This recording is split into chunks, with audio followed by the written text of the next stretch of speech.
Hey everyone, this is Nic LaRue from FilmSnobbery, and I'm here at the 25th Annual FirstGlance Film Festival. I'm here at the Colonial Theater in Phoenixville, Pennsylvania, and who am I here with today? My name is Derrick Woodyard. All right, what are you here with? My film is a short titled WALI ZURI. WALI ZURI, and tell everyone there at home who is not here with us tonight, what is WALI ZURI about? My film is a brother and sister story about a brother who must defend his younger sister against a bully. All right. Hey, Wally. We're not supposed to leave the house when Mommy's at work. I can go. Man, I don't want him. He got them busted ass sneaks on. That was a foul. That ain't no foul. You know you fouled him. I fouled you? Get out of his face! Tell your nut ass sister to go home. Yo! So I'm not your sister? You are. But you always get in the way.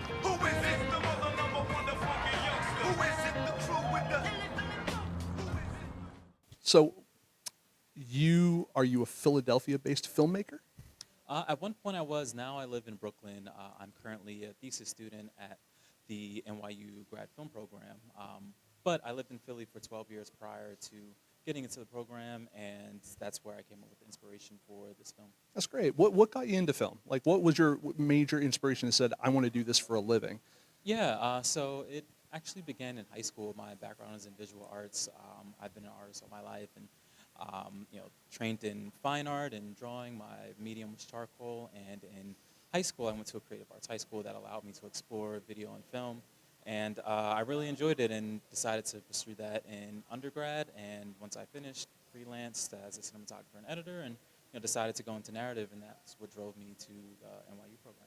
Is there any particular focus or discipline, whether it's cinematography or sound or editing, direction, producing, anything that you like in particular that you think you might focus more on as you kind of develop through your program?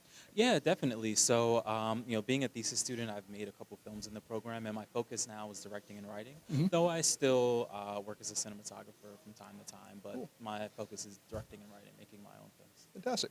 Yeah, let's talk. I mean, it's film school. I mean, and there's a lot of film schools out there. There's a few that are the well-known ones, NYU definitely being one of them. What is it about film school, going to film school versus just some of the other people go like, I'm just going to pick up a camera and I'm just going to learn how to do it and I'm going to do it my way type of thing?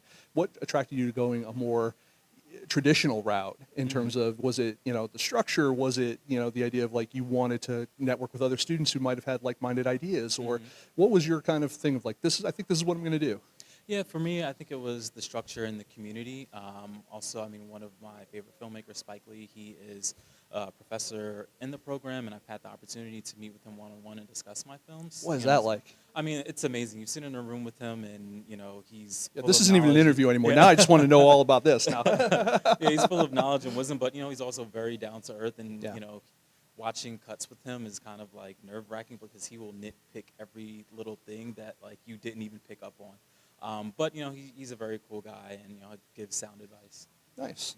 I mean, you have someone that's kind of in that mentor position that's been there and has done it at that indie level as well, and has gone through the ranks and all that. It gives you a little bit of hope that like, yeah, that could be me one day, especially if you can get a little bit of a sign off on there too. His little Yeah, like- definitely. I think I agree with all of that, and I mean, luckily for me, in my thesis film, I just shot about 2 months ago. He actually granted funds towards that film. I was a Spike Lee Production Fund recipient. So Congratulations. thank you. So I'm in post-production with that film, and hope to be advising with him again in that editing process. And you think you're going to end up staying as a kind of a Brooklyn or New York-based filmmaker for the foreseeable future, or do you think eventually, you're going to have to pack it on up on the East Coast and head on out to LA to kind of grow or to join kind of the cult out there, so to speak? Well, I mean, I'm an East Coast boy. I grew up in New Jersey, lived in Philly, now New York. So I love the East Coast. My whole family's here. But I think, depending upon the opportunities, I would entertain LA. It's where the industry is, and Yeah. I think that if it, calls me, then, I'll have to make that decision. But, for the moment, I'm definitely sticking, East Coast. Nice. What were some of the challenges, if there were any? I mean, because it sounds like you also have, when you're out of school, if you run into a logjam of some sort, it sounds like you have the resources at hand, at least people to talk to say, like, I'm trying to accomplish this. It's not quite working. how can I get around it? Did you have any situations like that where, you know, you had challenges that you had to overcome that were not money, because everyone has that? Yeah. I mean, everyone has money problems. Yeah.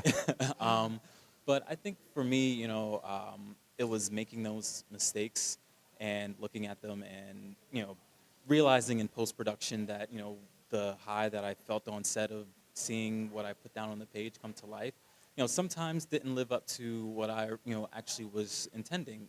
So you have to make those decisions in the edit to try and still make your story, you know, what it is and, you know, what you, some semblance of what you wanted to do. And I definitely ran into a few obstacles with that. But, you know, I think, you know, part of being in any film community is getting criticism and being able to, you know, allow yourself to be open to peer review and, you know, taking that and understanding that, you know, sometimes you will make mistakes and, you know, allow yourself to note what those are and move forward from them.